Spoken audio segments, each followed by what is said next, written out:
Meter. Meter is the most technical part of poetry. It's usually the hardest part for a student to understand. Meter gets very detailed, and so we won't go to it in depth here, but what you do need to know for the exam is that meter is the way that we measure the rhythm of the poems. It's also the way that we measure the feet, the length of the line even. It's a poetic device that serves as a linguistic sound pattern for each verse. It gives poetry its rhythm and melodious sound.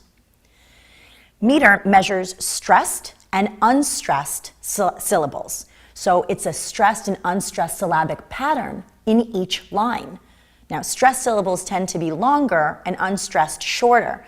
And we don't really notice this every time in our common speech. And in fact, meter used to be the way that you would only be able to read a poem, and it would mimic the common speech of the day. But since then, more formal and modern poetry has gone away from formal meter. However, we do still use the foot to measure the line. A foot is a combination of two or more syllables, which form a unit of rhythm.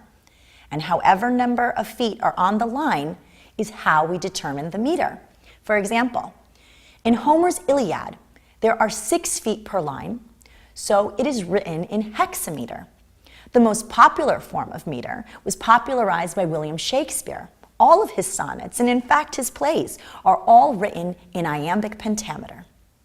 So please note that when you're doing the reading of poems and answering the questions, try to read out loud so that you can notice the inflections of your breath and try to count how many stressed syllables are per line, and that'll give you a really good clue to guessing the meter if you don't already know.